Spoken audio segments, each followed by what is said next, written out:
A lot of us looking to be able to get out, enjoy the warmer weather, and the one thing we need to be very aware of is our skin. And joining us, the dermatologist, Dr. Beecker. Great to have you back on the show.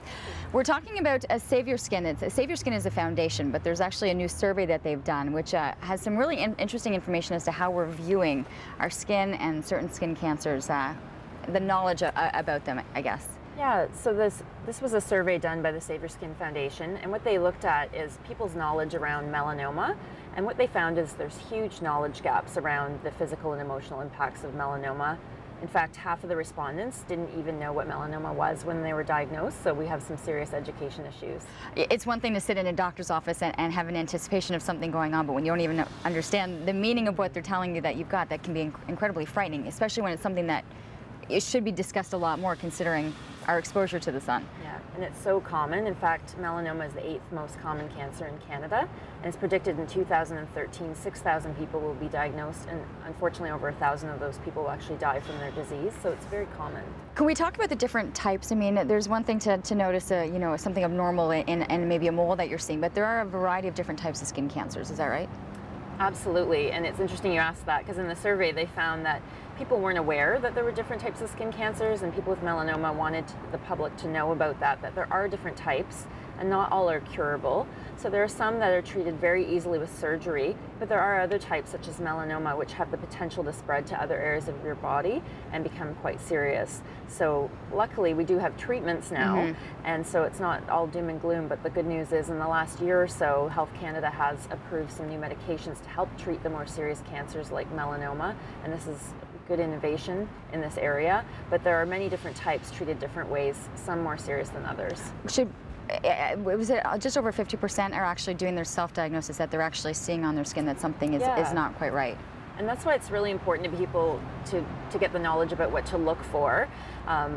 Basically, 53% of people diagnose their own melanoma, and another 17% their family members have noticed it. So this speaks to how important it is for people to know what to look for. And there's a classic mnemonic people talk about looking for the ABCDEs of melanoma, and people can go to saveyourskin.ca to find more about that, or the Canadian Dermatology Association as well.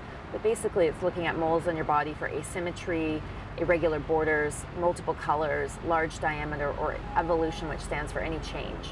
We're able to follow the ABCDE in terms of all of that. So, I mean, it's interesting to be able to say it once over, and then hopefully people are taking notes, but to head to the website, you're going to find the information as to what you're looking for, especially too if you're looking and again covering out your body. Now, in all of this, I know with you probably talk to many of your clients, and so there are preventable measures, and so you want to be able to inform people of those. Yeah, the single most preventable risk factor is sun exposure. So we encourage everybody to think about sun exposure, even like on a cloudy day like today.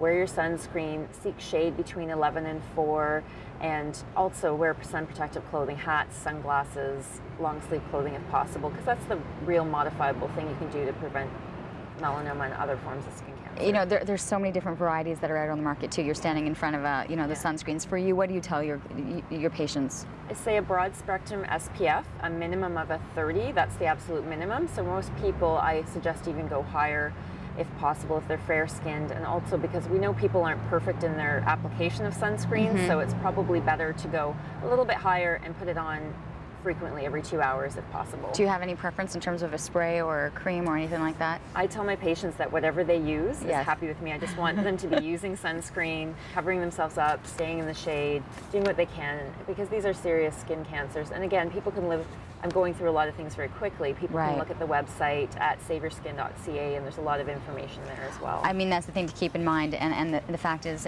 not to put a down on it, but it's deadly, it can be, and so it's something you really want to consider too when you can head out in the sun and apply the sunscreen.